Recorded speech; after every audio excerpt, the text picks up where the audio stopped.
ये से one. First of all आपके कोई डाउट्स हैं पहले के, लास्ट क्लास के? आप पूछ रहे थे कुछ? इंटरेस्ट हाँ, क्या डाउट है उसमें बताओ। मतलब कि आपने बताया था ना कि जो डेबिट होते हैं वो एक्सपेंसिव और हम्म, जो क्रेडिट है तो क्रेडिट वाला मुझे समझ नहीं देखो इंटरिम डिविडेंड की एक एंट्री पास करता हूँ मैं। सपोज हम बात कर रहे हैं इंटरिम डिविडेंड को हम पे कर रहे हैं, इंटरिम डिविडेंड अकाउंट डेबिट। जब कंपनी पे करती है तो एक एंट्री पास करती है। अब आपको जो डेबिट एस्पेक्ट है वो क्या है, that is your expense. Debit aspect आपका एक एक्सपेंस है, एज ए एक्सपेंस हम पे कर रहे हैं। ये कोई लाइबिलिटी नहीं होता कि जिसे हम पे कर रहे हैं। मेरी मर्जी है, जैसे मान लो मैंने आपको गिफ्ट देना है तो मेरी चॉइस है, मैंने दे दिया बस आपको। मैंने कोई पहले प्रपोज नहीं किया था कि आई विल गिव यू, है ना। जैसे मैंने एग्जांपल दी थी कि हम किसी को अगर कोई गिफ्ट दे रहे हैं तो सरप्राइज होते हैं, है ना। जैसे एकदम से, जैसे आपने मेरे को एकदम से चॉकलेट दी एक, या एक बर्थडे पे मुझे एक पेन दे दिया। मुझे एक्सपेक्टेड, आपने तो नहीं कहा था सर हम आपके बर्थडे पे स्पेशली आएंगे आपको गिफ्ट देने के लिए। अगर आप ऐसा बोलते तो वो एक एंट्री पास हो जाती, ड्यू हो जाता आपकी तरफ। बट आपने एकदम से दिया, या मैंने आपको आपके बर्थडे पे गिफ्ट दिया, तो ये है डायरेक्टली जब कंपनी अपने शेयर होल्डर्स के लिए एक गिफ्ट लेके आती है एज ए बोनस, कि हम आपको हमारा प्रॉफिट पहले दे रहे हैं। जबकि प्रॉफिट तो अभी 31 मार्च तक आएगा, अभी तो ईयर चल रहा है ना। इंटरिम डिविडेंड मोस्टली अक्टूबर नवंबर दिसंबर में ऐसे कंपनी देती है। ये डिक्लेयर नहीं होता, डायरेक्टली आपके घर पे चेक पहुंचेगा। कंपनी डिसाइड करती है कि हमें बहुत ज्यादा प्रॉफिट्स हो रहे हैं, तो पता ही प्रॉफिट्स हो रहे हैं, तो कंपनी वो प्रॉफिट का एक शेयर शेयर होल्डर को पहले भेज देती है और एक एंट्री पास कर लेती है। अब देखो ना, तो ये कोई लाइबिलिटी थी पहले जो हमने पे ऑफ की है, ये पहले हमारी बुक्स में पहले था ही नहीं। डायरेक्टली अगर मैंने 5 नवंबर को ये दिया है तो मैंने 5 नवंबर को एक एंट्री पास कर दी, interim dividend account debit to bank. To bank का मतलब पेमेंट। तो ये मैंने कहा था कि एज ए पेमेंट ये फंड फ्लो स्टेटमेंट में आ जाएगा। कोई भी रिसीट है, आपको पूरे साल में कहीं से भी पैसा मिला, वो आपके लिए सोर्स है, पैसा आ रहा है। किसी भी रीजन से पैसा जा रहा है, वो एक एप्लीकेशन है। तो फंड फ्लो स्टेटमेंट में क्या आना है, कोई भी पैसा आ रहा है या कोई भी पैसा जा रहा है, वो है। कोई भी पैसा आ रहा है या कोई भी पैसा जा रहा है, ये हमारा फंड फ्लो स्टेटमेंट है। आपने बेटा, आपसे बात हो रही थी व्हाट्सएप पे, you good name Navjot, Harjot, okay. Harjot आपने लेक्चर देख लिया पहले वाले? क्लियर है सारे लेक्चर? ठीक है। टेक्स्ट क्लास लगाई आपने आज?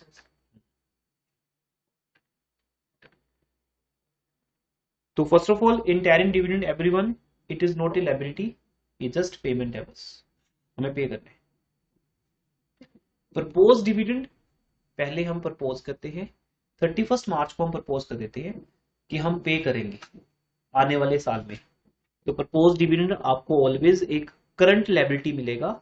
बैलेंस शीट में लायबिलिटी साइड आपने +2 में देखा होगा, करंट लायबिलिटीज में एक सब हेडिंग होता है शॉर्ट टर्म प्रोविजंस, वहां आपको प्रपोज डिविडेंड मिलता है। वो प्रपोज कर दिया मैंने, आई विल पे, कमिट कर दिया, कमिटमेंट है ना ये। अब वो आने वाले साल में पे कर दी। बट सर जैसे उसके भी आपने दो केस दिखाए थे कि उसको भी as a current liability treat करें या नॉन करंट। वो तो एज ए स्टूडेंट हमारी ऑप्शन है बेटा, कि हम नहीं, उसको अगर उसमें लिखा ही शॉर्ट टर्म प्रोविजंस में है तो हम उसको कैसे नॉन करंट लाइबिलिटी ट्रीट करेंगे। कर सकते हो ना, यहाँ ऑप्शन है। ये हमारे एनालिसिस है, ये कोई हमारे स्टैंडर्ड्स नहीं है, अकाउंटिंग स्टैंडर्ड्स नहीं है कि उसे क्या मानना है। एग्जामिनर अगर ब्रैकेट में लिखता है प्रपोज डिविडेंड के साथ ब्रैकेट में नॉन करंट, तब आपके पास ऑप्शन नहीं है। अदरवाइज ये करंट लायबिलिटी ही है, इसे आप एज ए करंट लायबिलिटी भी ट्रीट कर सकते हो, इसे एज ए नॉन करंट भी ट्रीट कर सकते हो। एनालिसिस की फॉर्म में हमें अलाउड है, क्योंकि ये हम फाइनेंशियल स्टेटमेंट नहीं बना रहे जिसमें रूल्स होते हैं कि पीएल अकाउंट कैसे बनेगा, बैलेंस शीट में क्या क्या आएगा। बैलेंस शीट बना के दिया हमें, हम एनालिसिस के अंदर यूज कर रहे हैं उसको। तो एनालिसिस में कुछ चीजें अलाउड है। तो यहाँ पर पोस्ट डिविडेंड और दूसरा क्या पॉइंट था, प्रोविजन फॉर टैक्सेशन, इन दोनों में अलाउड है कि आप उसको नॉन करंट भी मान सकते हो और करंट भी, आपकी चॉइस है। अनटिल एंड अनलेस वो लिखा होगा। हाँ, मतलब अगर वहाँ पे प्रोविजन फॉर टैक्सेशन अगर शॉर्ट टर्म प्रोविजंस के अंडर लिखी हुई है तो हम उसको उसके वर्किंग कैपिटल में लेंगे। नहीं तब भी ले सकते हो नॉन करंट, आपको लिखा तो वही मिलेगा, और कहाँ मिलेगा देखो। बैलेंस शीट में हमेशा बेटा वही मिलेगा आपको, बैलेंस शीट में उसका प्लेस फिक्स है। देखो बैलेंस शीट बनती है, फिर बात समझो, दो बातें यहाँ पर। ऑनलाइन स्टूडेंट आपको समझ आ रही है, साउंड ना आपके पास? ये इनकी साउंड आ रही है तनीषा की अभी, जो डाउट पूछ रही थी? हाँ जी ठीक है, ट्राई करना लाउड बोलने की जब भी कुछ। दो बातें हैं, एक जब हम फाइनेंशियल स्टेटमेंट्स बनाते हैं तब हम अकाउंटिंग स्टैंडर्ड्स को फॉलो करते हैं, तब हम अकाउंटिंग स्टैंडर्ड्स को फॉलो करते हैं, तब बैलेंस शीट में करंट लायबिलिटीज के अंडर आता है क्या, कोई भी शॉर्ट टर्म प्रोविजन, वो तो वही मिलेगा आपको, ये कोई डाउट नहीं है कि कहाँ मिलेगा, वो तो वही मिलेगा। अब जो चीज हमारी करंट लायबिलिटीज के अंदर है उसे हमने क्या मानना है, उसकी हमें एनालिसिस की फॉर्म में दो ऑप्शन दी गई है ओपनली, कि जो भी एनालिसिस कर रहा है, चाहे वो कोई भी अकाउंटेंट है या कोई प्रोफेशनल पर्सन है, चाहे वो एमबीए सी है, वो इसे दोनों में से कोई भी ट्रीट कर सकता है, क्योंकि अल्टीमेट इफेक्ट सेम आना है। ठीक है, सिर्फ कब नहीं कर सकते, जहां ब्रैकेट में मेंशन है उसके साथ बिल्कुल, अदरवाइज तो प्रोविजन फॉर टैक्सेशन, फिर बोल रहा हूं मैं, ये बात रिपीट कर रहा हूं, provision for taxation and propose dividend, ये दोनों हमारे लिए करंट लायबिलिटीज ही होते हैं, क्योंकि आने वाले साल में पे करने। 31 मार्च को हमने दो लोगों के साथ कमिटमेंट की, गवर्नमेंट को बोला कि मैं आपको टैक्स दूंगा, दिया नहीं अभी, सिर्फ बोला, बोलने बहुत होते हैं। जैसे आपने मुझे आज बोला कि सर हम आपको कल फीस देंगे, तो कल तो अनसर्टेन है ना, कल आएगा नहीं आएगा, लेकिन आज आपने क्या कर दी, कमिटमेंट कर दी, तो वो रिकॉर्ड हो जाएगी एज ए करंट लायबिलिटी। तो 31 मार्च को मैं गवर्नमेंट को कमिटमेंट करता हूँ कि प्रोविजन फॉर टैक्सेशन हम निकाल के रख रहे हैं पैसा आपके लिए। एक्चुअली टैक्स कितना बनेगा वो हमारा सीए बताएगा अभी, उसको 3 महीने लग जाते हैं बताने में, ठीक है ना, तो वो बताएगा अभी जब भी बताएगा, लेकिन हमने पैसा निकाल के रख दिया, एक बार हमारे अकाउंटेंट ने देख लिया कि 1 लाख रुपए बनेगा tax, exact according to government rules कितना बनेगा वो बात की बात है, वो हम पे करते हैं। तो अगर मैंने प्रोविजन बनाई है 1 लाख की, तो मैंने पे कर दिया मे बी 1,20,000 या 98,000, वो बात की बात है। सेकंड कमिटमेंट किससे होती है, किस होती है, शेयर होल्डर से, जिनको हम बोलते हैं हम आपको क्या देंगे, डिविडेंड। तो कंपनी की दो लोगों के अगेंस्ट रिस्पॉन्सिबिलिटी है, अपने शेयर होल्डर और एक गवर्नमेंट, दोनों को जो हम प्रपोज करते हैं वो हमारी करंट लायबिलिटी है, और करंट लायबिलिटीज के अंडर जो सब हेडिंग है शॉर्ट टर्म प्रोविजन, वहां हम रखेंगे। ये कहां तक की बात है, फाइनल अकाउंट्स को बनाने तक की बात है, जो अकाउंटिंग स्टैंडर्ड्स के हिसाब से बनते हैं, जो आपने अभी तक सैम 2 में किया कॉर्पोरेट अकाउंटिंग में, वो सैम 4 में एडवांस अकाउंटिंग में, वो हमें बैलेंस शीट बनानी आ गई। अब ये जो हम कर रहे हैं ये कोई अकाउंटिंग स्टैंडर्ड नहीं है, ये हमारी कंपनी के खुद के एनालिसिस हैं, ये हमें किसी को शो नहीं करने हैं। तो फर्स्ट ऑफ ऑल यहाँ पे कोई अकाउंटिंग स्टैंडर्ड नहीं लग रहे कि हम वो चीज वैसे ही करें, एनालिसिस के लिए हमें बताया गया कि आप इससे दोनों में से कुछ भी मान सकते हो, है तो करंट लायबिलिटी, पर पॉइंट क्या है, उसे हम नॉन करंट अज्यूम कर सकते हैं। पॉइंट क्या है, करंट है but we can assume non current, क्योंकि हमें सिर्फ ये दिखाना है पैसा कितना गया और हमने प्रॉफिट कितना यूज किया, ये पॉइंट है। सेम इन प्रपोज डिविडेंड है, और जो इंटरिम डिविडेंड है ये तो बिल्कुल सिंपल है, जो भी एडजस्टमेंट लिखा हुआ है आपको डिविडेंड पेड, नीचे लिखा था एडिशनल इन्फॉर्मेशन, तो एडिशनल इन्फॉर्मेशन में जब भी लिखा है डिविडेंड पेड, वो इंटरिम ही है, क्योंकि प्रपोज के बारे में लिखा नहीं था कभी, बस वो सीधा पे कर दिया। एक तरफ कहाँ आएगा, प्रॉफिट में से एडजस्ट होगा एज ए एक्सपेंस, हम पहले माइनस कर चुके हैं, अब हम क्या कर देंगे, एड बैक। समझना क्या बेटा, हम पास्ट एनालिसिस कर रहे हैं, जो हो चुका, फिर वापस हम उसको उसमें से क्या निकाल रहे हैं, operating profit. Interim dividend while preparing the financial statement minus हो चुका किसमें से, प्रॉफिट में से। आपको सबको पता है, याद करो वो दिन जब आप सेम 2 में थे, फाइनल अकाउंट्स बना रहे थे। अब आप ये बताओ सर हमने चैप्टर छोड़ दिया था ये बहुत बड़ी प्रॉब्लम है स्टूडेंट की ना, सर चैप्टर छोड़ दिया था हमने, ऑनलाइन एग्जाम था या कुछ भी था, हमने तो किया नहीं, प्रमोट कर दिया था हाँ, लेकिन वो तो बात की बात हुई, चैप्टर किया नहीं किया प्रमोट ना भी करते तो भी चैप्टर तो करना ही पड़ता हमें। तो मेन है कि उस टाइम ये हमारे आंसर्स होते हैं समटाइम ना, कि सर वो चैप्टर छोड़ दिया था मैंने फनी आंसर होता है हमारा फाइनल ईयर तक ना, कोई भी चैप्टर +1 +2 की बात आती है ना, तो बच्चे का बहुत इजी आंसर, सर ये तो छोड़ दिया था हमने। अब बिलजक चेंज की बात करो, सर ये तो किए नहीं था हमने, हमारे स्कूल टीचर ने छुड़वा दिया था, बिलजक चेंज आएगा नहीं आपको, लाइक दैट। तो ये आप याद करो, फाइनल जब हमने फाइनल अकाउंट्स किया था सेम 2 में, तो हमने इंटरिम डिविडेंड को सरप्लस में से माइनस किया था, याद है, आ रहा है कुछ, इंटरिम डिविडेंड, प्रपोज डिविडेंड, एक और टैक्स था, डिविडेंड टैक्स था, ये सब चीजें हमने माइनस कर दी थी। उसके बाद जाके जो प्रॉफिट, हाँ जी क्या कहते हो, उसके बाद जो प्रॉफिट आता है, हाँ वो मैंने वही बोला है। हम पहले माइनस करते थे, माइनस करने के बाद जो आंसर आता था उसको क्या बोलते हैं? सरप्लस। सरप्लस का बैलेंस वो आपको दिया हुआ है। आपकी जो स्टोरी स्टार्ट हो रही है, ये बातें बहुत अच्छे से समझनी है। कोई दिक्कत नहीं, आज हम चाहे आगे बढ़े ना बढ़े, क्योंकि ये चीजें पेंडिंग रहेगी तो 2 चैप्टर में रह जाएंगी पेंडिंग। आपके 2 चैप्टर्स इसी पे बेस्ड है, इन्हीं में से 2 क्वेश्चन आने 30 मार्क्स है आपके ये। तो जहां से हम स्टार्ट करते हो, फर्स्ट वर्ड क्या है? Net profit. पर नेट प्रॉफिट वो नहीं जो आप समझते हो कि पीएल का आंसर आता है। नेट प्रॉफिट मीन्स बचा हुआ प्रॉफिट, जो सब कुछ देने के बाद बचा था कंपनी के पास। अब कंपनी के पास कौन सा प्रॉफिट बचता है? 1 मिनट बेटा होल्ड करना।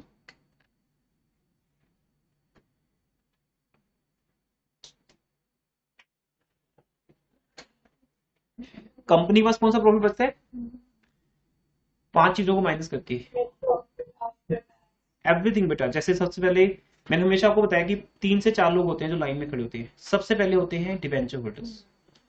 अभी तुम इनकम टैक्स एक्ट आपने स्टार्ट किया आज, है ना? इनकम टैक्स की ट्यूशन पे जब जाओगे आगे तो आपको पता चलेगा कि इंटरेस्ट एक डिडक्टिबल एक्सपेंस है अंडर इनकम टैक्स।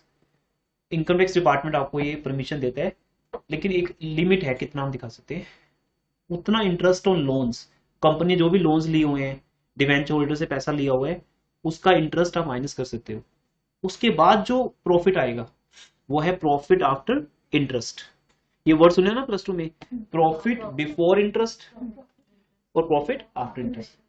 जबकि हम ये कभी नहीं बोलते profit before salary, profit before rent, वो तो चीजें माइनस करनी है। प्रॉफिट तब आएगा, मुझे 1 साल में कितना प्रॉफिट हुआ वो कैसे आएगा? जब मैं अपना rent, salary, bad debts, discount allowed, जो भी मेरे एक्सपेंस है 1 साल के, वो सारे माइनस करूंगा। अब आता है प्रॉफिट, और इस प्रॉफिट में से माइनस होता है interest on debentures, interest on bank loans, फिर आता है प्रॉफिट आफ्टर इंटरेस्ट। अब हमने एक पार्टी को निपटा दिया, जैसे लाइन में खड़े थे लोग, तो पहला कौन है? Creditors. Government act, accounting standard सब एक ही बात बोलते हैं, सबसे पहले अपने क्रेडिटर्स को निपटाओ, क्योंकि उन्होंने आपकी हेल्प की है। आपको आगे बढ़ने में सोर्सेज कहां से आ रहे हैं? क्रेडिटर से। क्रेडिटर वो वाले नहीं, गुड्स वाले। कौन से? बैंक लोन, डिवेंचर होल्डर्स, उनको पे करो। उनको पे करने के बाद फिर नंबर 2 पे किसको दोगे? गवर्नमेंट को, एज ए टैक्स। ये 2 पेमेंट निकलेगी। अब ये पैसा आपका है, जिसको हम आम लैंग्वेज में बोलते हैं व्हाइट मनी। टैक्स देने के बाद जो बचा वो क्या है?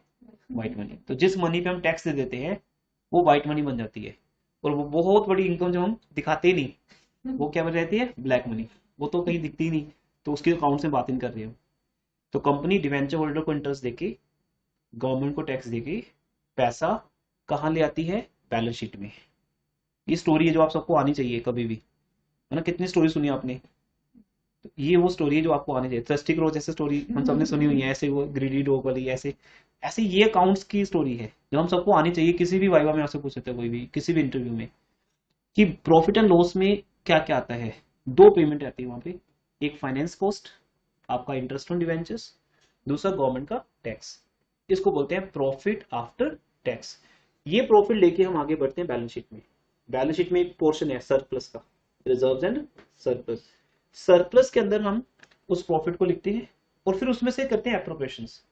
फिर अब यहाँ पे आता है इंटायरन डिविडेंड माइनस हो गया, प्रपोज डिविडेंड माइनस हो गया, टैक्स ऑन डिविडेंड होता है, dividend tax, corporate dividend tax, वो माइनस हो गया, transfer to general reserve, transfer to DRR, जितने भी चीजें हैं।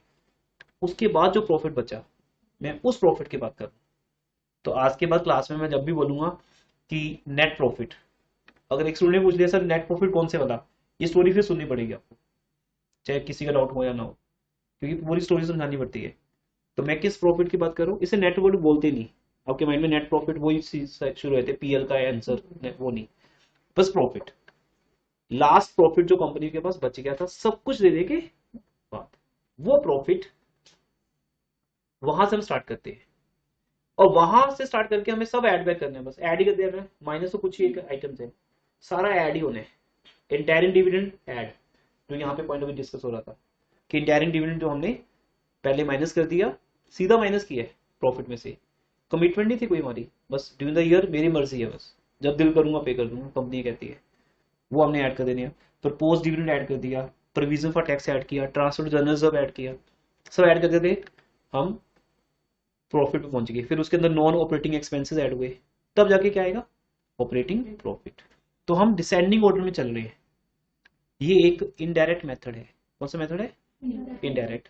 यहां हम रिवर्स चलते हैं, तभी इसको इनडायरेक्ट बोलते हैं, है ना। तो इसलिए बैलेंस शीट में से निकलते हम वापस कहाँ आते हैं, पीएल में।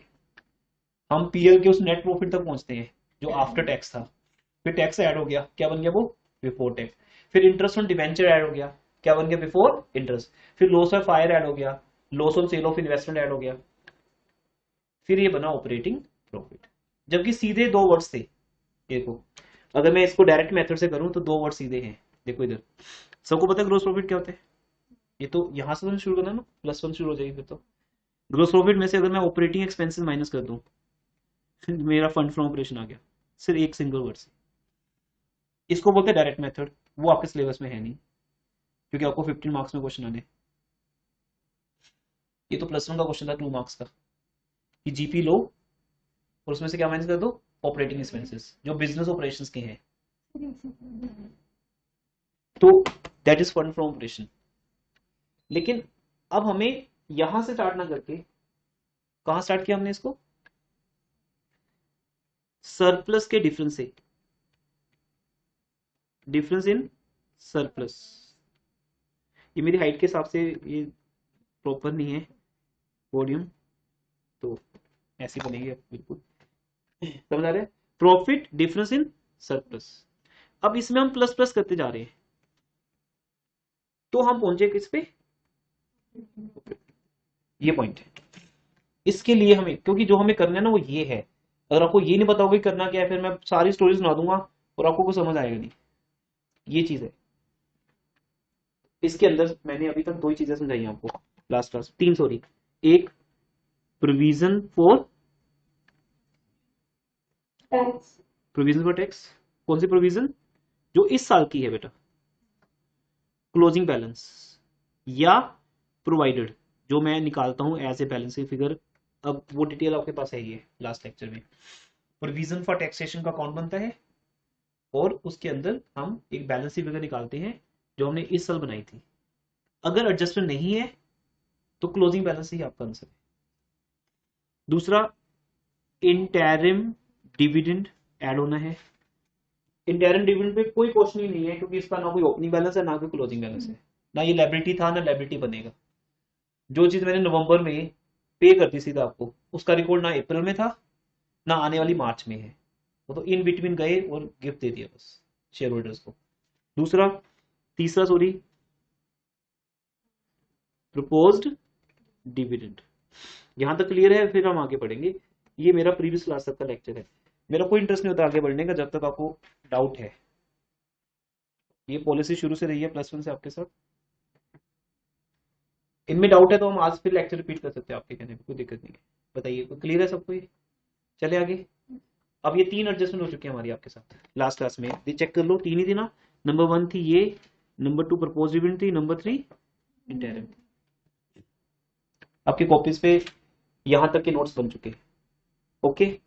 अब यहां से आज की क्लास स्टार्ट करते हैं। कोई और डाउट बेटा किसी का भी, हाँ, doubt session is always important, अगर जो डाउट्स आपके हैं अभी। ठीक है जी, अब नंबर 4 पे चलते हैं। अब लिखो, sale of asset and provision for depreciation.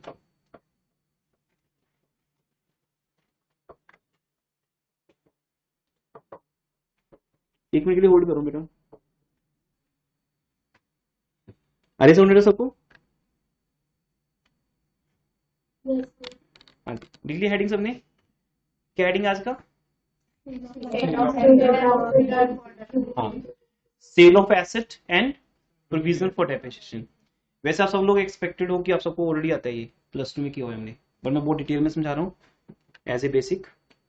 जैसे जैसे करते जाएंगे आपको याद आता जाएगा। अगर चैप्टर छोड़ दिया था फिर कुछ याद नहीं आएगा। जिसका नेम है कैश फ्लो स्टेटमेंट, सबसे इंपॉर्टेंट चैप्टर बुक 3 का।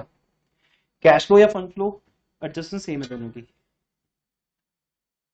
तो मैं एक अकाउंट बना रहा हूँ, asset account.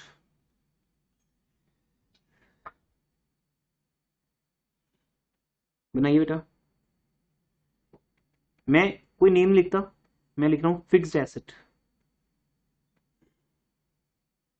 Fixed asset account.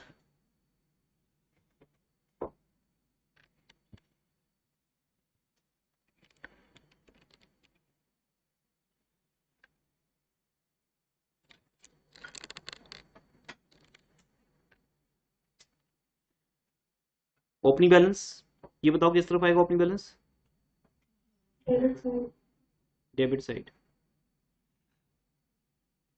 जितनी बातें बताते रहना, मेरा कॉन्फिडेंस भी बूस्टअप हो जाता है कि आपको आता है पहले से,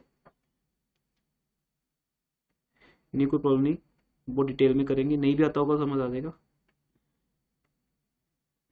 सारे रीजन बताऊंगा साथ साथ में। ऑलवेज क्या होता है बेटा, आपको पता है कि एसेट्स की नेचर क्या होती है? डेबिट होती है। तो हमेशा हम क्या करते हैं, जब भी कोई एसेट अकाउंट बनाते हैं, अब आप जितने भी बनाओगे आज के बाद, क्या क्या नहीं हो सकते उसका, मोस्टली बनेगा एक ही अकाउंट, बोर हो जाओगे बनाते बनाते, प्लांट एंड मशीनरी अकाउंट, इतनी बार बनेगा हर क्वेश्चन में एक ही अकाउंट बन रहा है, प्लांट एंड मशीनरी। तो अपने आप में बढ़िया भी है और बोरिंग भी है। प्लांट एंड मशीनरी अकाउंट, कभी कभी फर्नीचर अकाउंट बनाएगा, बिल्डिंग अकाउंट, या मोस्टली बनता है इन्वेस्टमेंट अकाउंट। चारों एसेट्स है, चाहे वो फिक्स एसेट है, चाहे वो इन्वेस्टमेंट नाम है उसका, एग्जाम्पल ना हो तो उसकी, सबकी नेचर डेबिट है, तो सबका ओपनिंग बैलेंस क्या होगा? डेबिट। तो डेबिट लिख दिया, to balance roll down 50,000 debit side. तो ये सब सेल्फ चलेगा, ठीक है, अपनी सेल्फ एग्जाम चलेगी। नंबर 2, इसका क्लोजिंग बैलेंस भी होगा। अब आपको ये रूल स्टार्टिंग से बता रहे हैं, सबसे आप पढ़ते आ रहे हो कि जिसकी नेचर डेबिट है उसका opening balance debit but closing credit. तो मैंने यहां लिख दिया बाय बैलेंस क्रेडिट।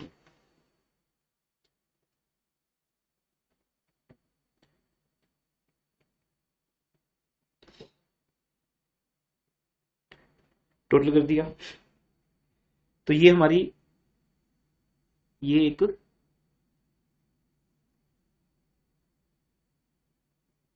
ये क्या होती है? जन्म कुंडली जहां सब लिखा होता है लाइफ में, आपके बर्थ से डेथ तक सब कुछ लिखा होता है ना। ये जन्म कुंडली है किसी एसेट की बेटा, है ना। बाकी मैं इसे डाली नहीं अभी ठीक है, छोड़ देते हैं उस बात को, एस्ट्रोलॉजी में नहीं जाना अभी हमें। तो जैसे ही जन्म कुंडली आपके सामने है ना, वैसे ही हमें ना फिक्स एसेट की जन्म कुंडली बनानी है, लेकिन 1 साल की, नॉट होल लाइफ। इस करंट ईयर में हमारी एसेट्स के साथ क्या क्या हुआ, बस वो देखना है। सिंपल है, जो भी हुआ होगा 2 डेट्स के बीच में हुआ होगा, है ना। एक कौन सी डेट है? 1 अप्रैल 2020, और दूसरी डेट कौन सी है? क्योंकि जितनी बातें भी हो सकती हैं sale, purchase, depreciation, asset return of, चोरी होगी, जो मर्जी होगा वो तो 1 साल के अंदर ही है ना, any date of this year. अब मुझे ये पता है, देखो यही तो एनालिसिस है ना, हमें अकाउंट नहीं बनाना। डोंट थिंक कि आप अकाउंट बना रहे हो। मैंने आपको फर्स्ट डे भी कहा था कि आप अकाउंटेंट नहीं हो बेटा, आप चार्टर्ड अकाउंटेंट हो, आप प्रोफेशनल पर्सन हो जो दूसरे के बने हुए अकाउंट पे क्या कर रहे हैं? एनालिसिस करते हैं। अब क्योंकि आप स्टूडेंट हो, आप तो वो भी नहीं हो, अकाउंटेंट भी नहीं हो, आप तो स्टूडेंट हो, इसलिए आप तो बनाओगे अकाउंट। बट अगर यही आप एक्चुअली कर रहे होते लाइफ में, तो शायद आप कोई प्रोफेशनल चेयर पे बैठ के कर रहे होते, मीन्स आप कोई डिग्री होती है आपके पास और आप कंपनी के एनालिसिस कर रहे होते, और आपके नीचे कितने अकाउंटेंट होते जिनको आपने ऑर्डर करने हैं कि कल मॉर्निंग तक आपका ये पीएल फाइनेंशियल स्टेटमेंट बनी होनी चाहिए, वो आपको प्रेजेंट करनी है। तो फिर आप वो सब चीजें मिलती की हुई, ये अकाउंट जब बन जाएगा, रेडी हो जाएगा, तो वो आपको रेडीमेड मिलेगा। आपको तो सिर्फ ये बताना है इस साल कितना पैसा आया, कितना इजी काम है ना। सारा मेहनत तो वहाँ है अकाउंटेंट जॉब पे है। जब आप अकाउंटेंट हो, बीकॉम पढ़ के जॉब ढूंढ रहे हो, तब आपकी मेहनत है ना। लेकिन जब आप एमबीए हो, चार्टर्ड अकाउंटेंट हो, कुछ भी हो, तो आपको सब किया हुआ मिलना है। आपको जैसे डॉक्टर नहीं होते, टेस्ट करा के लाओ, सारा हार्डवर्क किसका? आपका, जो पेन होती है और जो लेबोरेटरी वालों की मेहनत है, उसमें कुछ नहीं करना, देख के सब ठीक है जी, बस ये चीज कमी है, मेडिसिन लो जाओ, खत्म बात। डॉक्टर ने सिर्फ एडवाइस देनी है, उसके इतने पैसे ले लिए उसने, मेडिसिन की ना उसने, और तो कुछ नहीं किया। जनरल डॉक्टर को कोई सर्जरी तो नहीं है ना, एक सिर्फ मेडिसिन रेफर करनी है, उसके ऊपर कितने टेस्ट कर देता है वो, फिर किसी रिजल्ट पे पहुंचते हैं। वो जो डॉक्टर का रिजल्ट है ना, वो है बेटा, ये अकाउंटेंट का रिजल्ट आने वाला है। तो डॉक्टर कितने टेस्ट कराता है, फिर बोलता है मैंने आपके साथ टेस्ट से, रिपोर्ट से पढ़ के, स्टडी करके ये रिजल्ट निकाला है। हम वो सुनने के लिए वेट करते हैं क्या बोलेगा वो ये रिजल्ट निकाला है जी, ये प्रॉब्लम है, या प्रॉब्लम ही नहीं है कुछ, कि आपका वहम है ऐसे ही, मेडिसिन ले लो बस खत्म, बस ज्यादा से ज्यादा मेडिसिन लो 10 दिन ठीक हो जाओगे। तो वो रिजल्ट्स निकालते हैं, सब रेडी मिलता है उसको, है टेस्ट वगैरह। ऐसे ही ना ये अकाउंट नॉर्मल लाइफ में रेडी मिलेगा, बस आपको रिजल्ट्स निकालने हैं 3। क्या रिजल्ट है बेटा वो जो यहाँ से आएगा, पहले सुन लो। पैसा कितना आया एक एसेट को बेच के 1 साल में, वो हमारा इनफ्लो है। बच्चों का काम है, मतलब बड़ा सिंपल, उसको आपने फंड फ्लो में लिख देना है इनफ्लो साइड। एसेट को परचेज किया अगर हमने इस साल, तो कितना आउटफ्लो हुआ। तीसरा जो इनफ्लो आउटफ्लो नहीं है, वो है प्रॉफिट या लॉस, उस एसेट को बेच के प्रॉफिट हुआ या लॉस हुआ। ये बताओ मुझे, अभी कुछ लिखने वाला नहीं है, जरा मत देखो कुछ भी, यही नहीं कुछ लिखने वाला। प्रॉफिट या लॉस जो भी हुआ वो कहाँ गया बताओ। एसेट को बेच के प्रॉफिट हुआ था या लॉस हुआ था, बताओ वो लॉस या प्रॉफिट कहाँ गया होगा। पीएल में क्या होगा। अगर प्रॉफिट हुआ होगा तो कहाँ गया होगा बताओ, चेक करते हैं नॉलेज आपकी। Profit on sale of fix asset कहाँ गया होगा। क्रेडिट साइड को बेटा, कंपनी की बैलेंस शीट की बात करें, कंपनी का पीएल अकाउंट बताइए कहाँ गया होगा। हाँ जी, भी नहीं किया सेम टू में फाइन। प्रॉफिट निकालते वक्त नहीं, क्वेश्चन क्या है वो सुनो। Profit on sale of fix asset profit and loss statement में कहाँ गया होगा कंपनी की। Answer is other income. Very good, other income. तो अगर आपने सेम टू में फाइनल अकाउंट्स प्रॉपर किया है तो आपको पता है, नहीं किया तो +2 के बैच में आओ, आजकल चल रहा है सब कुछ वहां पे, वहां लगाए हुए 7-8 लेक्चर्स पूरी लाइफ काम आते हैं आपके। तो प्रॉफिट एंड लॉस अकाउंट के अंदर हम अदर इनकम से दिखाते हैं, तो इट मींस ऐड हो चुका जो भी आपके पास प्रॉफिट पड़ा है ना लास्ट में जाके, वही लास्ट स्टोरी वाला जो कंपनी ने सब कुछ बांट दिया, तो उसमें ऑलरेडी वो क्या है प्रॉफिट इंक्लूडेड है। अब हमें क्या करना है, माइनस। स्टूडेंट्स याद भी कर लेते हैं कि सर इतनी स्टोरी कौन सुनी आपकी, हम बस याद कर ले कि प्रॉफिट माइनस होना है लॉस प्लस होना है, वो तो ठीक है, नॉलेज का है फिर इसमें। Profit on sale of fix asset पहले प्लस हो चुका नेट प्रॉफिट निकालते वक्त, अब हमें क्या करना है माइनस। तीसरा जो loss on sale of fix asset है अगर हुआ था तो लॉस कहाँ आया था बताओ, लॉस ऑन फिक्स एसेट कहाँ आएगा फिर, बहुत सिंपल आंसर है अदर एक्सपेंस में, क्योंकि हमारे पास दोनों हेडिंग है पीएल में। एक अदर इनकम का हेडिंग है, ऊपर ही दिया होता है रेवेन्यू फ्रॉम ऑपरेशन, जिसको आप लोग आरएफओ बोलते हो, revenue from operation plus other income, PL account चल रहा है इस टाइम। फिर उसके बाद एक्सपेंसेस आते हैं, डेप्रिसिएशन अमोर्टाइजेशन आता है ना, फाइनेंस कॉस्ट उसका डेप्रिसिएशन वो सब आता है। फिर वहां अदर एक्सपेंसेस होते हैं कि जो भी एक्सपेंस और कहीं नहीं आए वो वहां आएंगे। ओके, तो अदर एक्सपेंसेस के अंदर हमें दिखाना है लॉस, तो इसमें हम दिखा चुके, क्योंकि मैंने आपको पहले ही बोला हमारी मैनेजर अकाउंटिंग का जो बेस है इन चैप्टर्स का वो एक ही है कि सब हो चुका, ratio, fund flow, cash flow, comparative, जो भी आप यहाँ सीखोगे सब में एक ही assumption है, फाइनेंशियल स्टेटमेंट बन चुकी है, प्रॉफिट लॉस निकल चुका। तो अब वो हमें ऐड बैक करने, या पहले माइनस हो गया तो प्लस करना है, या पहले प्लस हो गया तो माइनस करना है। क्या प्लस हुआ था पहले, profit on sale of fix asset, अब हमें माइनस करना है, वो हमारी अब क्या बन गई नॉन ऑपरेटिंग इनकम। पहले क्या माइनस हुआ था, loss on sale of fix asset, अब हमें क्या करना है ऐड करना है। बट ये चीज आपके सामने इतनी बार आएगी ना, अगर आप नहीं भी समझोगे तो वैसे याद हो जाएगी, वो अलग बात है बाद में जाके, बट आई वांट कि आप अंडरस्टैंडिंग के थ्रू समझो इसको। ये 3 रिजल्ट्स निकलने यहाँ से, और 4th रिजल्ट निकलेगा ऑब्वियसली करंट ईयर का डेप्रिसिएशन। करंट ईयर में डेप्रिसिएशन क्या लगा, तो 4 रिजल्ट्स कौन से जन्म कुंडली थे 1 साल की, बताओ भी। पहला सेल से कितना इनफ्लो हुआ, परचेज से कितना आउटफ्लो हुआ, ये जाएगा फंड फ्लो में। तीसरा कोई एसेट अगर बेची, सेल परचेज की बात हो रही ना, कोई एसेट अगर बेची, परचेज के ऊपर तो कोई लॉस प्रॉफिट नहीं, तो बेचने पे होगा ना, तो लॉस हुआ या प्रॉफिट हुआ, लॉस एड बैक हो जाएगा, प्रॉफिट माइनस हो जाएगा। ठीक है, 4th डेप्रिसिएशन, बस 4 पॉइंट्स है। अब इसके बाद आप इस 2 चैप्टर्स को करोगे, 2 महीने लगा देंगे हम करने में, रिजल्ट ये 4 निकलने हैं जो को पहले बता दिया। अब मजा आएगा ना कि ये 4 रिजल्ट देखता हूँ कैसे कैसे आते हैं, 2-3 दिन में सीख जाओगे। अब मैं लिखने जा रहा हूँ पहला पॉइंट, एक लाइन लिखो बेटा नीचे एडजस्टमेंट की, ये आपकी एडिशनल इंफॉर्मेशन है, एडजस्टमेंट्स नहीं है। अच्छा कोई बता सकता है एडिशनल इंफॉर्मेशन और एडजस्टमेंट क्या डिफरेंस है, सब बताया हुआ आपको सेम 4 तक। आप बोल सकते नेटवर्क इशू था, होती है कि लाइक एक तरह की उसमें इंफॉर्मेशन जो अभी होती है, मतलब जस्ट एज अ गाइडेंस के तौर पे एडजस्टमेंट तो हम जैसे ओमिट हो गया हो या हाँ, मतलब उसको रेक्टिफाई करने के लिए basically। Like that. एडजस्टमेंट का मीनिंग है कि जो चीजें एरर्स में आती हैं या ओमिशन में आती हैं, या तो मैं रिकॉर्ड करना ही भूल गया या मैंने गलत रिकॉर्ड किया।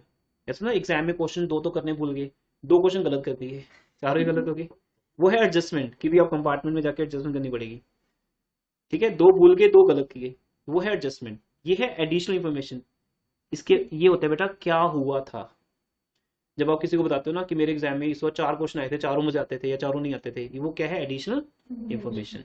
वहां कोई आप एडजस्टमेंट ही नहीं पास कर रहे। हाँ, आपको कंपार्टमेंट एग्जाम देना पड़ेगा, वो प्रैक्टिकल बात होगी, वो एडजस्टमेंट है कि अब मैं एडजस्टमेंट कर रहा हूँ उसकी, या इंप्रूवमेंट का एग्जाम दे रहा हूँ। तो एडजस्टमेंट का मीनिंग हमें एक्शन लेना होता है उसके ऊपर। जैसे अभी तक हमने सैलरी आउटस्टैंडिंग रिकॉर्ड नहीं की तो रिकॉर्ड करो।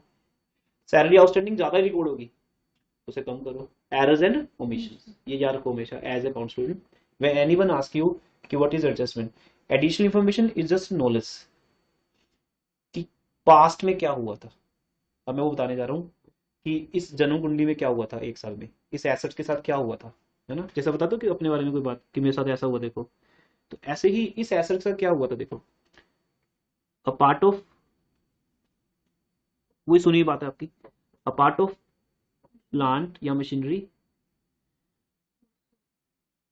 Book value rupees 10,000।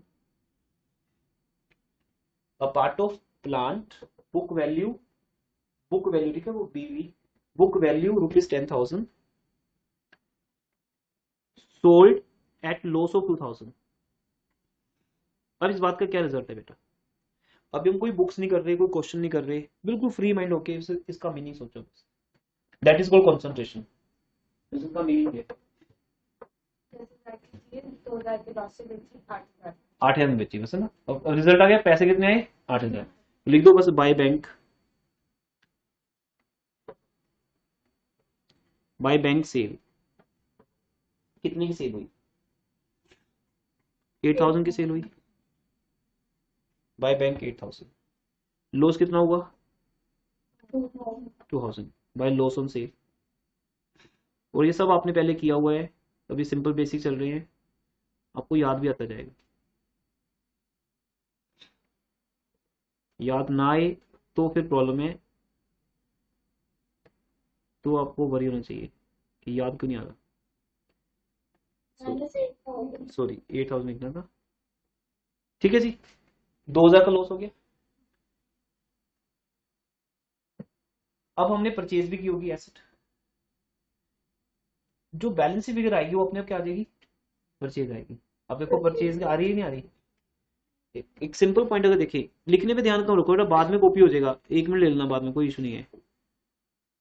समझाने में टाइम लगेगा, लिखने में नहीं। अब ध्यान से देखो, 50,000 की एक एसेट जो मैंने, उसमें से एक पार्ट 10,000 का बेच भी दिया। वो कितने में बेचा वो अलग बात है, 8,000 में बेचा कि 12,000 में बेचा। आप कहते हो 12,000 भी कर देता हूँ, ये देखो, अगर मैं बोलता 12,000 में बेचा तो मुझे क्या हो जाता है, प्रॉफिट हो जाता है। प्रॉफिट आपको पता है अब उधर तो आएगा नहीं, क्योंकि बुक वैल्यू से ज्यादा वैल्यू अकाउंट में रिकॉर्ड होगी। कैंटी बनी अभी तक, bank account debit to fix asset 12,000, book value से ज्यादा रिकॉर्ड होगी, इसको बोलते हैं प्रॉफिट। हमारे फिक्स एसेट अकाउंट में प्रॉफिट चला गया। अब सबको पता है हमारे fix asset accounts historical cost पे बनते हैं, इनमें प्रॉफिट नहीं रह सकता। इसे जो भी प्रॉफिट होता है वो वहां से निकाल के पीएल अकाउंट में भेजना होता है। तो हम अभी तो यहाँ लिख देंगे टू प्रॉफिट, वैसे टू पीएल अकाउंट आते हैं, टू प्रॉफिट ऑन सेल। तो इनमें से कोई भी एग्जाम्पल हो सकती है आपके लिए। 2,000 यहां भी आ सकते हैं, 2,000 वहां भी, डिपेंड करते हैं कि 12,000 है कॉम्बिनेशन में या 8,000 है, सॉरी। ये बुक वैल्यू जो होती है वो डेप्रिसिएशन के बाद होती है या यस, पहले? डेप्रिसिएशन के बाद होती है, यही हमारा भी नेक्स्ट लेक्चर आने वाला है कि बुक वैल्यू का मीनिंग क्या है, विच इज आफ्टर डेप्रिसिएशन। तो इसी में डेप्रिसिएशन की बात ही नहीं की, क्योंकि मेरे पास डेप्रिसिएशन के बाद की वैल्यू दी है, उससे पहले की वैल्यू को क्या कहते हैं? Original cost. नहीं सर, अगर मैंने वो मशीनरी पहले 2-3 सालों में खरीदी हुई है, लेकिन अब मेरी बुक वैल्यू जो तो वो 10,000 है, हम्म। तो वो तो डेप्रिसिएशन जो, अगर हमने जो डेप्रिसिएशन ऐड करके उसकी बोली है तो उसको ओरिजिनल कॉस्ट होना चाहिए। और क्या कहेंगे, वही है ओरिजिनल कॉस्ट ही मेरे कहते को हैं। ईयर के स्टार्टिंग में चाहिए जो कॉस्ट है। ओरिजिनल कॉस्ट है बेटा, वो दो ही वैल्यूज होती हैं आज वो तक। तो डेप्रिशिएटेड वाली 2-3 साल की नहीं होगी जो दो तीन नहीं, साल बाद डेप्रिशिएट। देखो, मशीन कॉस्टिंग रुपीज 15,000, तो मैं क्या बोल रहा हूँ, ये मशीन मैंने ओरिजिनल 15,000 की खरीदी थी। इससे चाहे आप कॉस्ट बोल लो या ओरिजिनल कॉस्ट बोल लो, मुझे तो कोई ऐसा वर्ड याद नहीं आ रहा कि इसके अलावा कोई वर्ड हो। चलते चलते बीच में आ जाएगा, देख लेंगे। अदरवाइज तो यही बोलते हैं, कॉस्ट या ओरिजिनल कॉस्ट। मतलब हम ईयर के स्टार्टिंग में ही देखते हैं हाँ, जो। आप इसको एक्विजिशन कॉस्ट कह सकते हो, फिर परचेज कॉस्ट कह सकते हो, कॉस्ट वर्ड तो मिलेगा आपको। ओरिजिनल कॉस्ट कह सकते हो। मैं लिख देता हूँ, आपके कहने पे लिख देता हूँ। बेटा इसमें ब्रैकेट में ऐड कर लो, वैसे मैं बाद में ऐड करनी थी, मैं यहाँ ऐड कर देता हूँ। ब्रैकेट लगा लो बेटा 10,000 के बाद, ओरिजिनल कॉस्ट रुपीज 15,000। और सर मार्केट वैल्यू वो थी जो हमारी मशीनरी की एट प्रेजेंट रेट है। मार्केट वैल्यू बेटा आपकी आ गई 8,000। देखो, अगर अच्छा मैं डिलीट इसकी कर दूँ, वजह 2,000 प्रॉफिट, अभी प्रॉफिट तो नहीं हुआ हमें। प्रॉफिट होता तो यहाँ लिखते हैं हम। अभी तो हमें क्या हो रहा है, मेरी एग्जाम्पल के मुताबिक लॉस हो रहा है। तो अभी एक एग्जाम्पल लेके चलते हैं, समझाने के लिए था। मार्केट वैल्यू ये है जो आपके सामने है, जिस पे सेल होगी। ठीक है ना। अब मेरा ये मोबाइल मार्केट में कितने का बिकेगा, वो आज की प्राइस है। मैंने कितने का खरीदा हो तो बात की बात है ना। तो एक मोबाइल मैंने 50,000 का खरीदा, जो आज 20,000 में बिक रहा है। वो उसकी कंडीशन पे डिपेंड है, मार्केट में मॉडल कौन सा है उस पे। लेकिन हमारी बुक्स तो कुछ और ही बताएंगी, हमारी बुक्स में हो सकता है 40,000 पे हो। अभी 2 साल का खरीदा था, 10% डेप्रिसिएशन लगा, तो 40 का रह गया।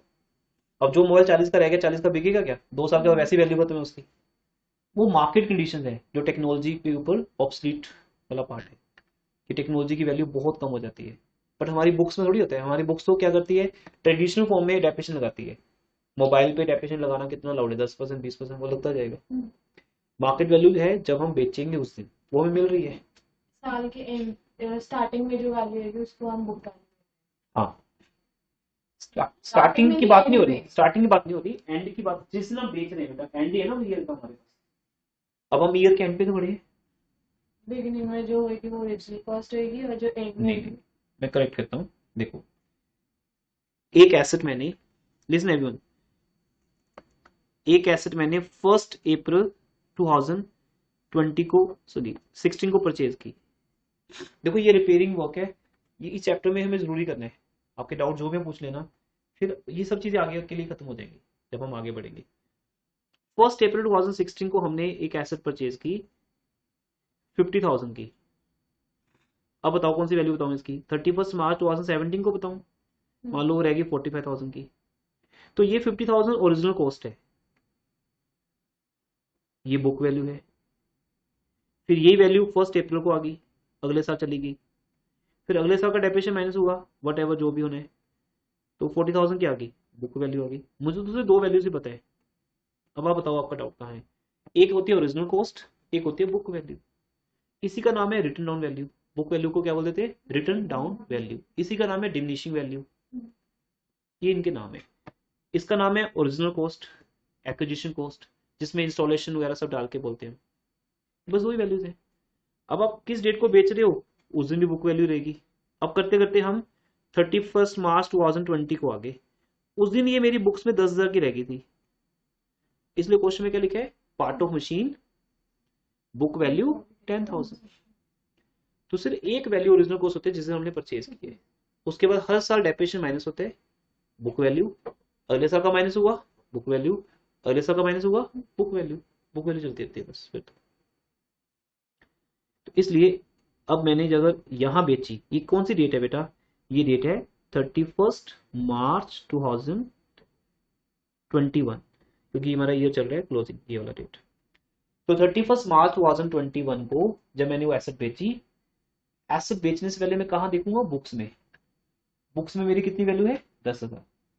बिकेगी कहाँ, मार्केट वैल्यू में। बुक्स में वैल्यू कुछ भी हो सकता है बुक्स में 10,000 वैल्यू है और ये 12,000 की बिकी। मेरे मोबाइल की कंडीशन अच्छी थी, अभी भी उसमें था, डिमांड में था, तो अच्छे रेट बिक गया। उससे मेरी बुक से तो लिंक नहीं ना, मैं बुक्स में डेप्रेशन कितना लगाता हूँ, वो तो मेरी मर्जी है। लेकिन मार्केट वैल्यू मार्केट कंडीशन के हिसाब से, इसलिए वो है सेल प्राइस। तो मैं वो बात कर रहा हूँ, अब क्लियर हो गया। एक मोबाइल जिसकी बुक वैल्यू, या सॉरी पार्ट ऑफ मशीन जिसकी बुक वैल्यू 10,000 थी, किस डेट को, क्लोजिंग डेट को। इट मीन इस साल का डेप्रिसिएशन माइनस करने के बाद बोल रहा हूँ। आपके हर क्वेश्चन का एक ही आंसर है मेरे पास, सब हो चुका।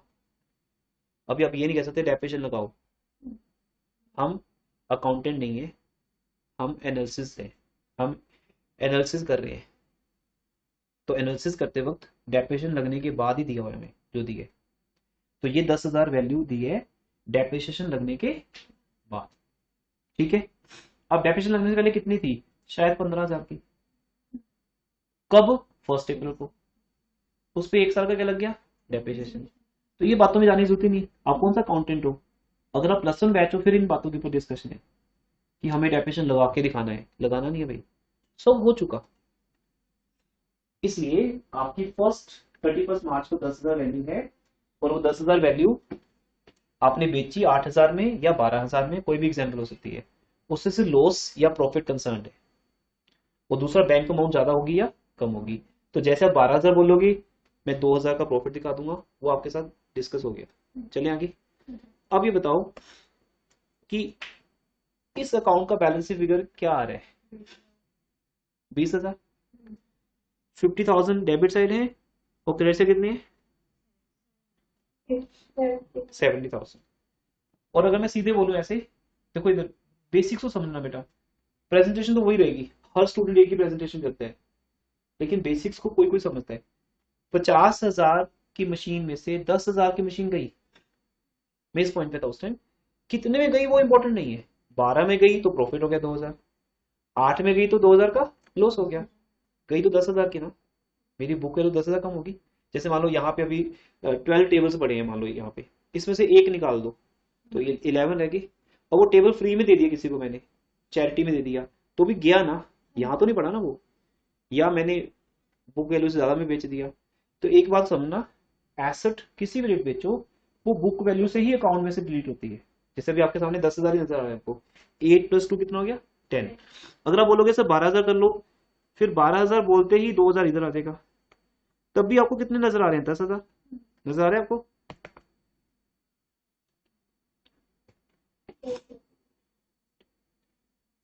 ये 12,000 और 2,000 को अगर हम एडजस्ट करके देखें, कितने बन गए, 10,000। तो अगर एग्जामिनर ने 10,000 लिखा है बुक वैल्यू, तो 10,000 ही एडजस्ट होंगे, 12 बेचोगे तो 2,000 इधर आ जाएगा। क्लियर, चाहे ऐसे लिख लो, कोई दिक्कत नहीं, सीन वही रहा।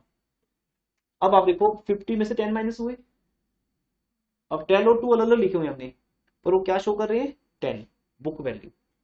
तो 50,000 में से 10,000 बुक वैल्यू की एसेट खत्म होगी, कितने की रहेगी, 40 की। फिर आपको कितने की जो हो रही है, 60।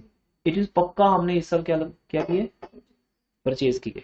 कितने की परचेज किए, अब ये लिखना मत, मैं बाद में चेंज करूंगा, अभी लिखना मत। टू बैंक परचेज, कितने की परचेज की है, 20,000 की। लेकिन प्रॉफिट है लॉस है बेटा, अगर की कोई बात ही नहीं लगी, 20 आएगा, प्रॉफिट लॉस की कोई बात नहीं है। आप 8 बोलोगे तो 2 इधर आ जाएगा, यहाँ से वो छोड़ो, वो हम लिखते नहीं, चलो अगर डिस्टर्ब कर रहे हैं हमें ये, ठीक है लिखते नहीं हम। ये क्लियर हो गया अभी मैं। अब यहाँ एक बहुत बड़ी मिस्टेक है जिसके लिए मैंने स्पेस छोड़ा हुआ है, वो क्या, करंट ईयर का डेप्रिसिएशन जो लगा था इस साल, अकाउंटेंट ने लगाया था, वो कहाँ है, वो तो लिखा नहीं अभी हमने, वो भी आपको दिया होगा क्वेश्चन में, डोंट वरी। आपको कैलकुलेट कुछ नहीं करना पड़ेगा, कैलकुलेट करने वाली लाइफ जो थी वो सेम 4 तक थी। अब आप बड़े हो गए हो, मैच्योर, मतलब अब आप मैनेजमेंट डिग्री पे आ गए हो, अकाउंटिंग डिग्री पे नहीं हो। तो सेम 4 तक हमने क्या किया, फाइनेंशियल कॉस्ट, कॉर्पोरेट, वो सब चीजें थी।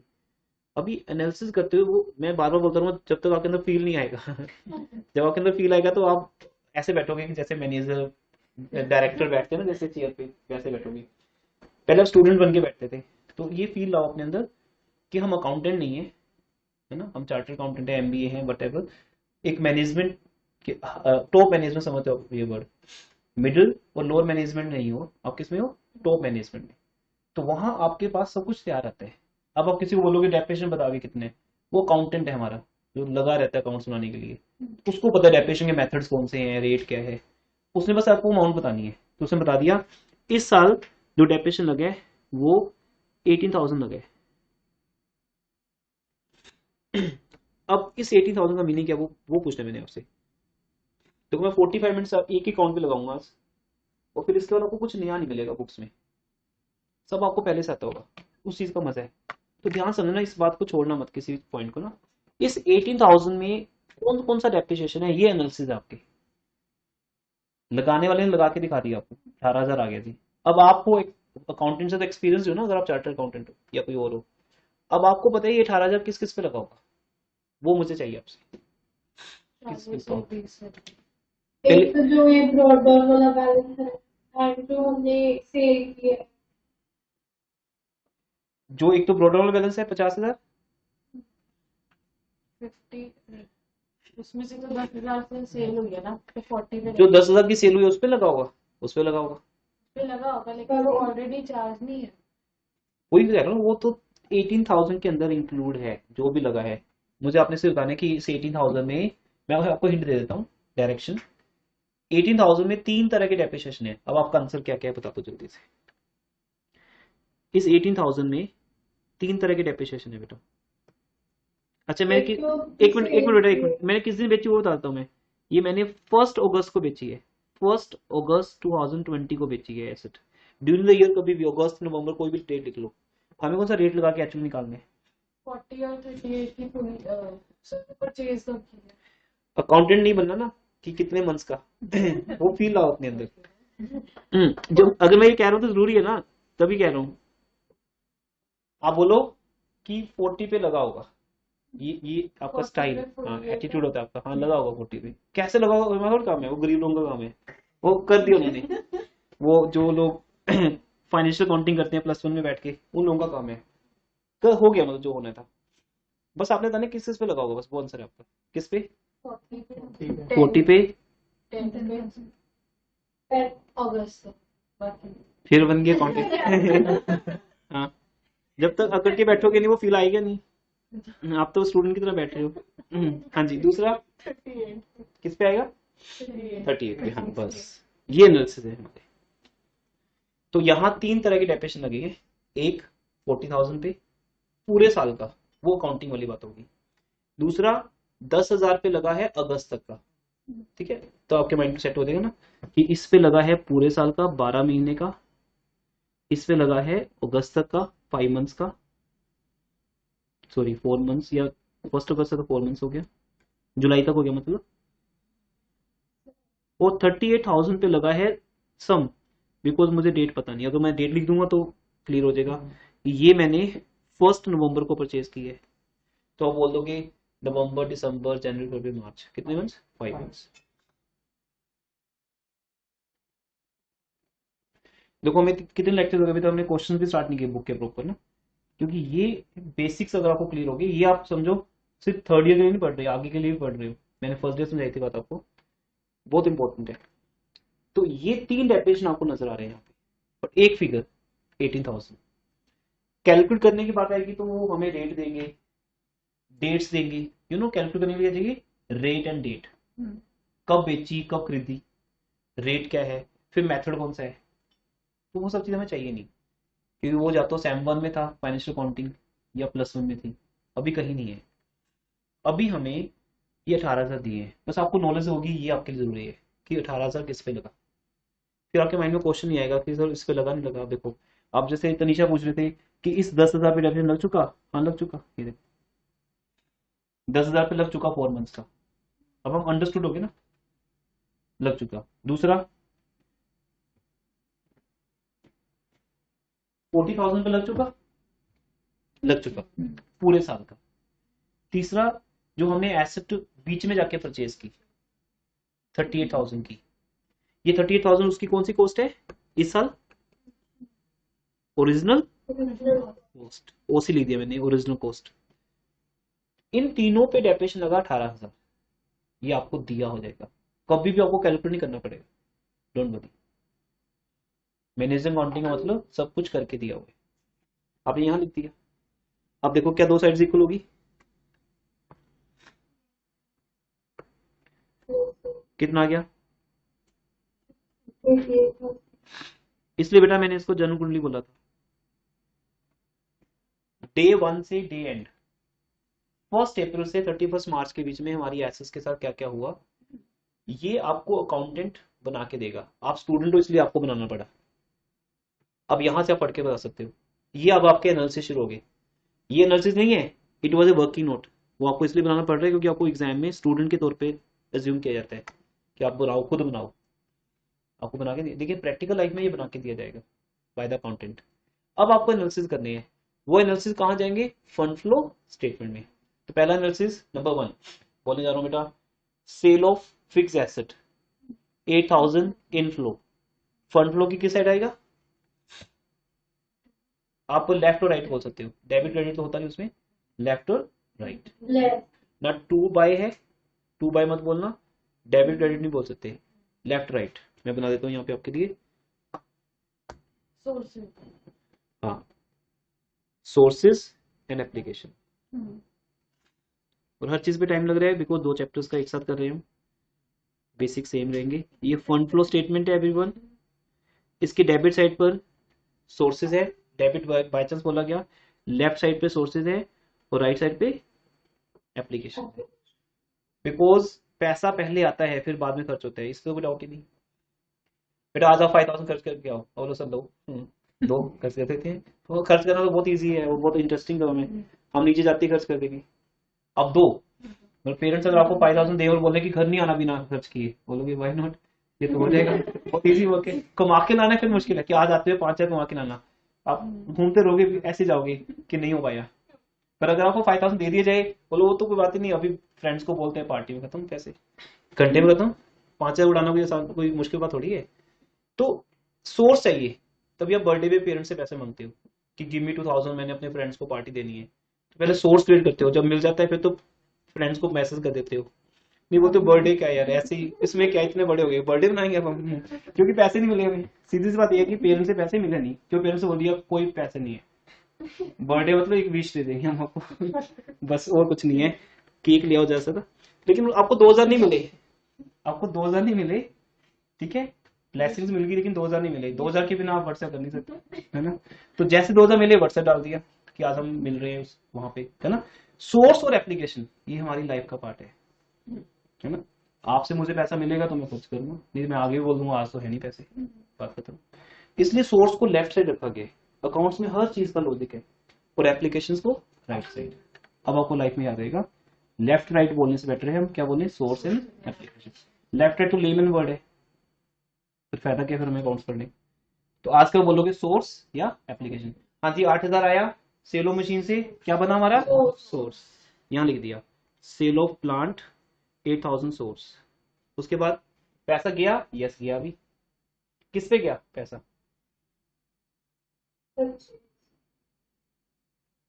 तो कितना बढ़िया ना, आपने एक बार सीखना है उसके बाद हर क्वेश्चन में यूज करने हैं, फिर चाहे आप रिकॉर्डिंग सुन लेना तब भी हो जाएगा काम आपका।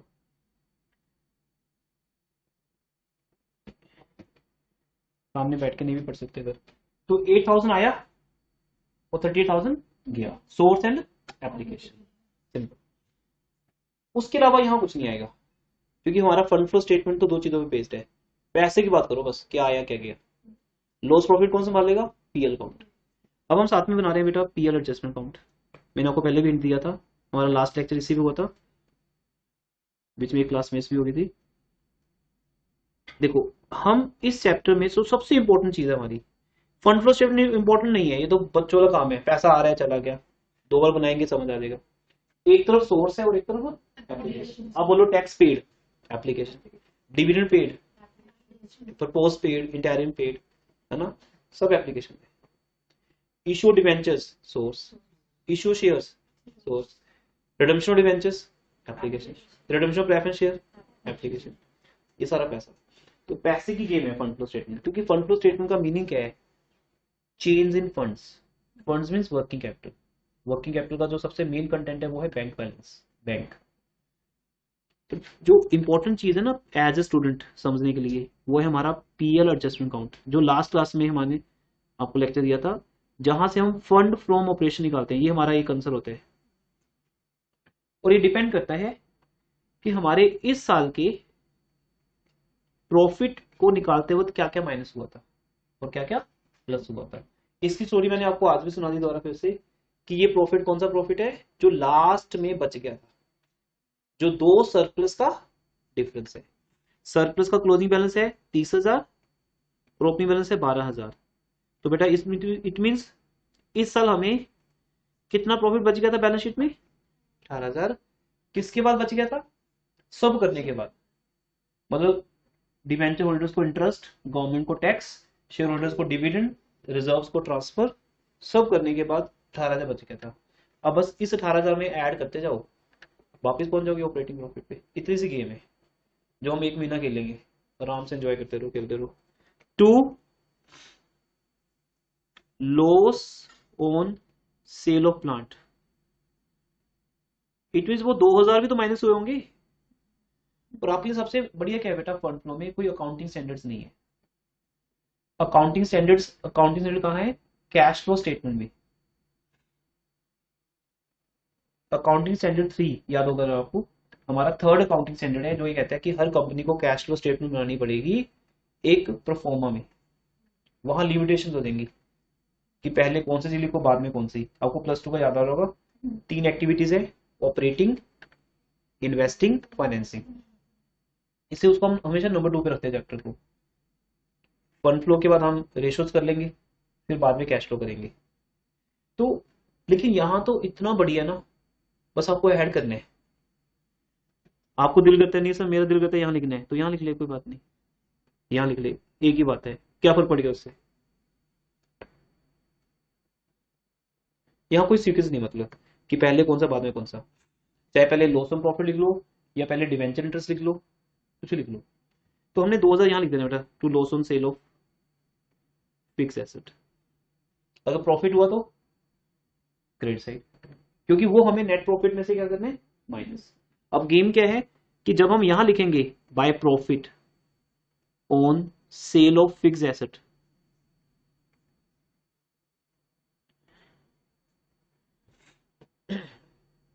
तो ये 18,000 में से क्या हो जाएगा, माइनस, क्योंकि ऑपोजिट साइड लिखा हुआ है। और ये 18,000 में जब गिनेंगे तो क्या हो जाएगा, प्लस। तो आपको मैंने लेक्चर 2 या लेक्चर 3 होगा इंट्रो के बाद, तो लेक्चर 3 में आपको ये लेक्चर दिया था कि फंड फ्रॉम ऑपरेशन निकालने के दो तरीके हैं। या तो आप वर्टिकल एक स्टेटमेंट बना लो, प्लस प्लस माइनस माइनस, या आप लोग इजी इसमें रहोगे, क्योंकि पीएल काउंट का वैसे परफॉर्म आपके दिमाग में सेट है, debit side losses, credit side profits. But actually हम पीएल नहीं बना रहे, सेम हम अकाउंटिंग नहीं कर रहे, हम एनालिसिस कर रहे हैं। हो क्या रहा है कि डिफरेंस में वो सब चीजें ऐड होती जाएंगी और वो चीजें माइनस होती जाएंगी। अब मैं जितना भी यहाँ लिखूंगा डेबिट साइड, जैसे एज पर माई टीचिंग मैंने अभी तक आपको 3 चीजें बता चुका था। 2 प्रोविजन फॉर टैक्सेशन, वो भी यहां आ जाएगा। 2 प्रपोज डिविडेंड, 2 इंटरन डिविडेंड। तो अभी तक हमारा इतना पीएल रेडी है बेटा, हमने एक टारगेट तक जाना है, वहां तक हम यहां तक पहुंच चुके हैं। तो जाके मेन क्वेश्चन स्टार्ट होगा, बुक का ऐसे स्टार्ट हो सकता है, क्योंकि ये क्वेश्चन में सारी एडजस्टमेंट मिलेंगे आपको।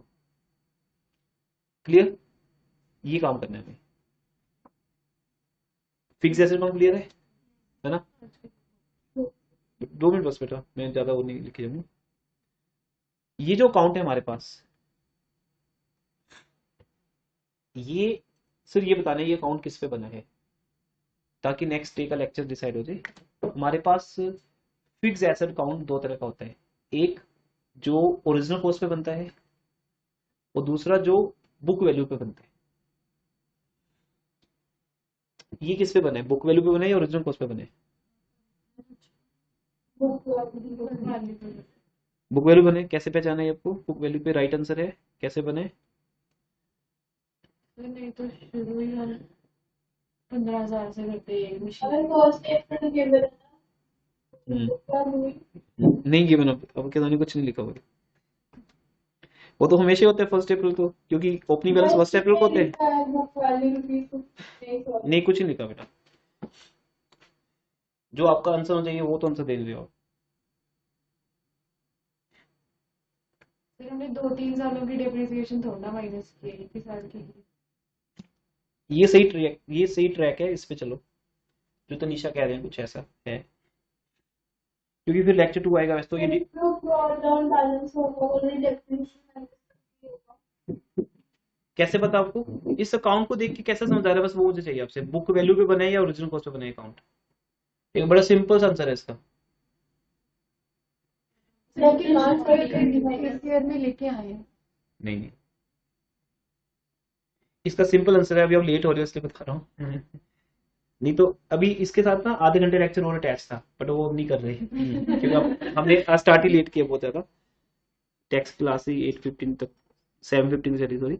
तो अब इसके साथ एक लेक्चर और है जो हम नेक्स्ट क्लास में लेंगे, उसको बोलते हैं प्रोविजन फॉर डेप्रिसिएशन। याद आया कुछ वर्ड? Accumulated depreciation. तो एक्यूमुलेटेड डेप्रिसिएशन या प्रोविजन फॉर डेप्रिसिएशन, जब वो साथ में अटैच होगा तो आप पूरी बात समझ पाओगे। पर जितनी बात समझी अभी वो बता देता हूँ। ये पहचान है बेटा मेरे पास,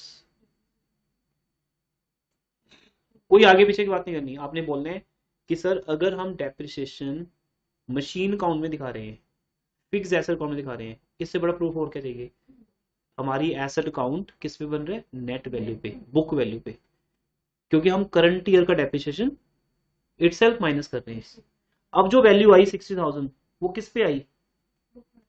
बुक वैल्यू पे, जिसको हम नेट वैल्यू भी बोलते हैं, जिसे डिमिनिशिंग वैल्यू भी बोलते हैं, रिटन डाउन वैल्यू भी बोलते हैं, रिड्यूसिंग बैलेंस वैल्यू भी बोलते हैं, जो मर्जी बोलते रहो। फिर तो मेन क्या चलती है? Book value. ये बुक वैल्यू आगे बढ़ी, अब ये अगले साल जाएगी। तो जब अगले साल जाएगी तो थोड़ी किसी को पता है कि ये लास्ट ईयर क्या हुआ था। तो इसलिए अगर आप ये कहते हो सर पिछले साल से लेके आए हैं, वो तो हमेशा ही बैलेंस आता है पिछले साल से, और 1 अप्रैल को ही आता है हमेशा। अकाउंट में अगर आपको डेप्रिसिएशन नजर आ रहा है, वो इटसेल्फ बहुत बड़ी पहचान है कि वो हमने करंट ईयर का डेप्रिसिएशन माइनस करके क्या निकाल दी? बुक वैल्यू निकाल दी। अब जब मैं आपको नेक्स्ट क्लास में करवाऊंगा यही अकाउंट फिर बनाएंगे, मैं इस स्लाइड को सेव कर लूंगा, इसी को स्टार्ट करेंगे। सेम अकाउंट बनेगा, सेम आंसर आएंगे, बस साथ में कौन सा अकाउंट बनेगा? Provision for depreciation. वो लेक्चर प्लस इन्वेस्टमेंट का ये लेक्चर होगा नेक्स्ट क्लास में। ठीक है बेटा, now you may go. Class over करो। Anything else? Thank you sir. Okay, welcome बेटा, वेलकम टू यू।